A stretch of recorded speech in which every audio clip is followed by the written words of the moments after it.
대부분의 사람들은 이렇게 말한다. 외모보다 중요한 것은 내면이다. 하지만 이 말은 정답이 아니다. 인생을 살아가는 데 있어서는 외모가 중요하고 내면도 당연히 중요하다. 도덕적인 문제와 관련해서는 사람들의 말을 크게 신뢰할 수 없다. 모든 사람들은 교통신호를 잘 지켜야 한다고 알고 있으며 그렇게 말하지만 일상생활에서는 그렇게 하지 않는 사람들이 교통신호를 잘 지키는 사람보다 훨씬 더 많기 때문이다. 이것이 바로 말과 행동의 이중성이다. 이러한 이중성이 나타나는 것 중에 하나가 외모는 별로 중요한 게 아니며 마음이 더 중요하다는 말일 것이다. 말은 그렇게 하면서도 말하는 자신들조차 외모를 보게 된다. 외모는 아주 오래전부터 중요하게 여겨졌기에 중국 당나라의 관리 선발 기준이었고 조선시대의 인재판별 기준이라고 하는 신원서판에서도 외모가 첫째 조건이었다고 한다. 현대 정신의학에 와서는 사람을 한 가지 면으로 판단하면 정신이 미성숙한 사람으로 본다. 그러나 안타깝게도 우리가 사는 세상은 사람을 외모로 판단하고 있는 정신이 미성숙한 사람들로 가득 차 있음을 명심하라. 바비 인형처럼 속이 텅 비어 있는 사람일지라도 예쁜 외모를 가지고 있으면 뜨고 가상의 인터넷 캐릭터 아바타를 치장하느라 정신없이 바쁜 것이 세상이다. 만일 내가 사람들과 만날 일이 없고 다른 사람들에게 굳이 잘 보이지 않아도 하나도 아쉬울 것 없는 사람이라면 외모 따위는 중요하지 않다고 말할 수 있을 것이다. 하지만 그런 것이 아니라면 반드시 외모에도 신경을 써라. 여러 인간관계와 관련한 책을 읽어보더라도 사람은 외모가 중요하다고 말하고 있다. 외모는 중요하지 않다고 말하는 인간관계를 주제로 한 책들은 존재하지 않는다. 사람들과 계속해서 만나고 부대끼며 살아가야 하는 이 세상에서 살고 있는 한 자기 자신의 외모를 가꾸는 게 좋다. 외모를 가꾸는 것은 당신들이 생각하는 것보다 어렵지 않다. 머리를 손질하고 의상을 단정히 하고 말투를 바꾸는 것만으로도 사람은 놀랍도록 변할 수 있다. 이때 중요한 것은 부티를 내지 말고 귀티가 나도록 해야 한다. 졸부처럼 돈과 명품이라는 상표만 걸치지 않도록 해야 하며 귀티가 흐르는 세련됨을 갖추며 외모를 가꾸는 방법이 있다. 가장 먼저 깔끔하게 가꿔라. 반듯하지 않고 꾸깃한 옷차림에 냄새나는 옷차림, 뒷굽을 구겨 신고 지저분한 신발은 당연히 고급스러워 보이지 않고 아무리 값비싼 것들을 걸쳤어도 싸구려로 보이게 만든다.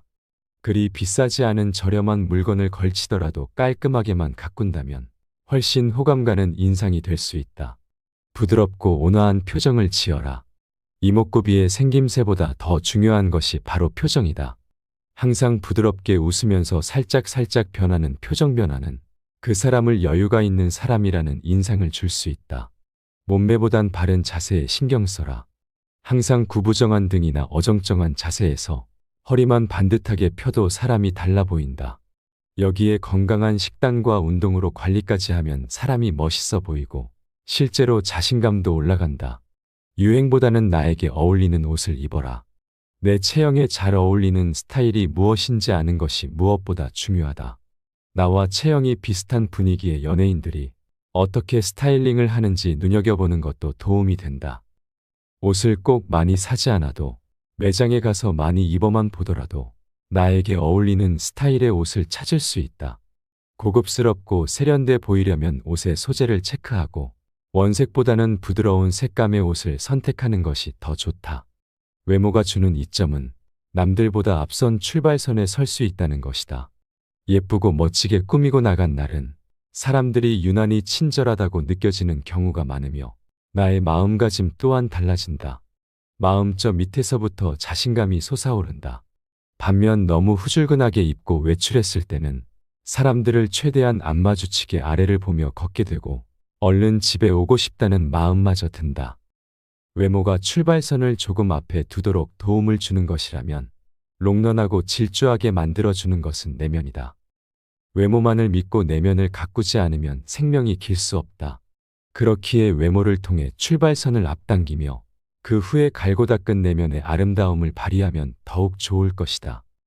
누군가는 옷을 잘 입는다고 다 부자가 되는 걸까 하는 의심을 가질 것이다.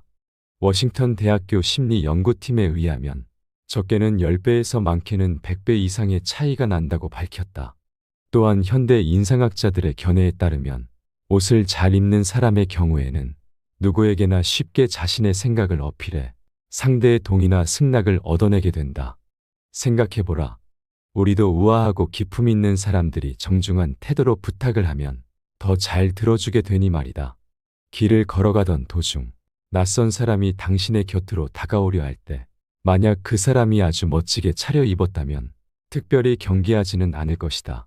하지만 왠지 모르게 거부감이 느껴지는 옷차림을 하고 있다면 생존 본능에 의해서 틀림없이 도망을 치거나 피하거나 일정한 거리를 두려고 할 것이다. 만약 그 사람이 말을 걸어오려고 하면 그 말이 시작되기도 전에 피하고 싶을 것이다. 지금부터 말하는 5가지 옷차림에 유의해라. 옷차림을 주의하지 않으면 운을 막아 불행을 부를 수 있다. 첫째, 늘어진 옷이나 색이 바랜 옷은 절대로 입지 마라. 옷이 늘어났다는 것은 그것은 이미 옷의 수명이 다했다는 증거이고 색이 바랬다는 것 역시 마찬가지다. 버려야 할 옷임에도 굳이 꾸역꾸역 입고 다니지 마라. 옷을 걸어둘 때는 절대 세탁소에서 주는 철제 옷걸이를 사용하지 마라. 철제 옷걸이에 걸어둔 티셔츠나 얇은 옷은 잘 늘어나기 때문에 버려지기 쉽다. 늘어난 옷을 입고 다니는 사람들은 어디를 가서든 친절이나 호의를 받기가 어렵다. 늘 자신이 가진 능력에 비해 타인으로부터 과소평가를 받게 될 것이다. 두 번째, 구겨진 정장이나 외투는 절대 입지 마라. 정장이나 외투가 구겨져 있다는 것은 아주 게으른 사람이라는 인상을 풍긴다. 실제는 그 사람이 그렇지 않은 사람일지라도 처음 본 사람은 그렇게 판단할 가능성이 아주 높다. 현대 인상학자들 역시 구겨진 정장이나 외투를 입는 사람들은 일정한 형식이나 절차 없이 편한 대로 살아가며 타인에게 절대 호감을 얻을 수 없다고 말한다. 옛날 우리 조상들께서도 의복 손질만큼은 늘 정갈하게 하셨으며 옷차림이 하나도 삐뚤어지지 않아야 한다고 말했다. 당신의 생각과 행동이 바르다는 것을 타인에게 보여주는 첫인상을 결정하는 것이 바로 당신의 옷차림이다. 세 번째, 낡은 운동화나 구두는 절대 신지 마라. 풍수학에서는 인간의 운을 막는 최고의 요소가 바로 낡고 지저분한 신발이라고 말한다. 낡고 더러운 운동화나 구두를 신고 다니는 것은 행동과 생각에 조심성이 없다는 방증이다. 한마디로 말해 자신이 편한 대로 하고 싶은 대로 하고 살아가는 사람이라는 인상을 풍긴다는 것이다. 낡은 신발을 신고 다니는 사람은 걸음을 내딛어도 될 곳과 가지 말아야 할 곳을 구분하지 못할 것이고 이것은 자신도 모르게 자신의 무의식 속에 새겨지게 된다. 이 무의식은 그 사람이 가진 생각이나 행동을 그렇게 하도록 만들 것이고 나중에는 자신이 하고 싶은 말이면 다 뱉어버리는 제멋대로 행동하는 사람이 될 수 있다. 이것은 우리가 그러한 사람들과 가까이 하고 싶어 하지 않도록 만들 것이기에 그 사람에게는 좋은 운과 기회가 오기가 어려울 것이고 이에 따라 인생의 번영이 만들어지는 일 역시 어려울 것이다. 네 번째, 허전한 손목이나 목은 당신을 불행하게 만든다. 옷차림에도 포인트를 주어야 할 것이 있다. 목걸이에도 펜던트라는 포인트가 있어야 하며 반지에도 포인트가 있어야 하며 옷에도 포인트가 있는 것이 좋다. 사실 이런 물건뿐만 아니라 말이나 행동 등 인간이 살아가는 모든 부분에서 사람이라면 포인트가 있어야 한다. 평범한 넥타이를 매더라도 포인트로 핀을 한 사람과 그렇지 않은 사람의 정갈함은 뚜렷한 차이를 보인다. 똑같은 옷을 입었더라도 누군가에게 눈길이 더 간다면 그것은 포인트가 있느냐 없느냐의 차이일 것이다. 그것은 완전히 다른 고급스러움을 풍기도록 만든다. 그렇기에 남자든 여자든 상관없이 가능하면 손에는 손목시계나 반지 중 하나라도 하는 게 좋다. 여성의 경우라면 목에도 목걸이를 착용하는 것이 좋다. 하지만 너무 욕심을 부려 무엇이든 과하게 하면 오히려 오려던 운도 막을 수 있으니 어느 정도 덜어내고 깔끔하고 정갈하게 하는 것이 좋다. 즉 과하지 않게 적당히 최소한의 포인트만 주는 것이 더 좋다는 것이다. 또한 검은색 옷을 입을 때는 밝은색 옷을 함께 입어주어 색을 중화시켜 주어라. 아마도 편하고 부담이 없다는 이유 등으로 검은색 옷을 위아래로 맞춰 입는 사람이 많을 것이다. 하지만 검은색 옷을 입을 때는 반드시 그 안에 입은 옷의 색깔이 완전히 달라야 한다. 검은색은 휴식과 마침을 의미하며 죽음과 멈춤을 뜻하기 때문이다. 놀라운 것은 과학적으로도 검은색 옷을 매일 입으면 기분이나 건강 상태에 큰 영향을 끼친다고 한다. 이것은 검은색이 주는 파장 때문이다. 색에는 심리를 좌우하는 색채적인 파장이 있다. 마치 흐린 날이나 비 오는 날에도 밝은색 옷을 입으면 기분이 한결 좋아지는 것처럼 검은색 옷을 즐겨 입는 사람들은 쉽게 우울해지고 상대적으로 소심해지기 때문에 타인에 비해 불행함을 느끼는 경우가 많다. 심리학에서도 단체로 검은색 옷을 입는 경우에 기분이 가라앉고 무기력해지며 매사에 의욕이 상실되고 속도 더부룩해지고 머리나 배도 아프고 침체된 것 같은 깊은 수렁에 빠지는 것 같은 기분을 느끼게 된다고 한다. 따라서 검은색 옷을 입을 때는 반드시 밝은색 옷을 매칭해 색의 중화를 만들어 주어라. 살면서 10분 이상 고민하지 마라. 우리가 하는 걱정거리의 40%만 절대 일어나지 않을 사건들에 대한 것이고 30%는 이미 일어난 사건들, 22%는 사소한 사건들, 4%는 우리가 바꿀 수 없는 사건들에 대한 것들이다. 즉 96%의 걱정거리가 쓸데없는 것이다. 고민거리는 오직 두 가지로 나누어라. 내가 걱정해 해결할 수 있는 고민과 내가 아무리 걱정해도 결코 해결할 수 없는 고민이다. 내일 비가 오면 어떡하지? 그럼 우산을 준비하면 된다. 비를 멈추게 하는 것은 당신 능력의 한계를 벗어난다. 그것은 신의 영역이다. 신의 영역에 속하는 문제는 신에게 맡겨라. 그리고 오직 당신이 걱정해서 해결할 수 있는 문제들만 고민하고 해결책을 찾아라. 당신에게 어떤 고민이 있을 때 머리를 싸매고 며칠 누워 있으면서 걱정을 한다고 해서 문제가 해결되지 않는다. 어떤 문제에 직면했을 때 그 문제에 대해 우리가 생각할 수 있는 시간은 굳이 따지자면 10분도 채 안 된다. 무슨 걱정거리가 있건 그것을 종이에 적어보라. 틀림없이 서너 줄에 지나지 않을 것이다. 그 몇 줄도 안 되는 문제에 10분 안에 해답이 나오지 않는다면 그것은 당신의 능력으로 해결할 수 있는 문제가 아니라는 뜻이다. 그럼에도 불구하고 그 10분이라는 시간을 당신은 고무줄처럼 늘려가며 하루를 허비하고 한 달을 죽이며 결국에는 1년을 망쳐버린다. 어떤 문제들로 머리가 아프다고 하면서 말이다. 하지만 사실은 해결 방안이 무엇인지 이미 알고 있으면서도 행동으로 옮기는 것이 두려워서 주저하는 경우가 대부분이다. 10분 안에 해답이 나오지 않는다면 더 이상 시간을 질질 끌지 말고 걱정하지 마라. 고민이 많다고 해서 한숨 쉬지 마라. 고민은 당신의 영혼을 갉아먹는다. 문제의 핵심을 정확히 파악하고 해결책을 찾아 그래도 실행해보라. 그러나 해결책이 전혀 보이지 않으면 무시해라. 고민을 하나 안 하나 결과는 똑같다. 그러므로 고민은 10분 이상 하지 마라. 왜 문제가 풀리지 않지? 그것은 당신이 문제를 풀려고 하지 않기 때문이다. 문제를 풀려고 하면 문제는 절대로 풀리지 않는다. 문제를 풀려고 하지 말고 문제를 없애려고 하라. 외로움과 친구하라. 외로움은 그 어떤 목표이든 간에 목표를 달성한 사람이라면 누구나 반드시 수없이 겪었을 통과이래이다.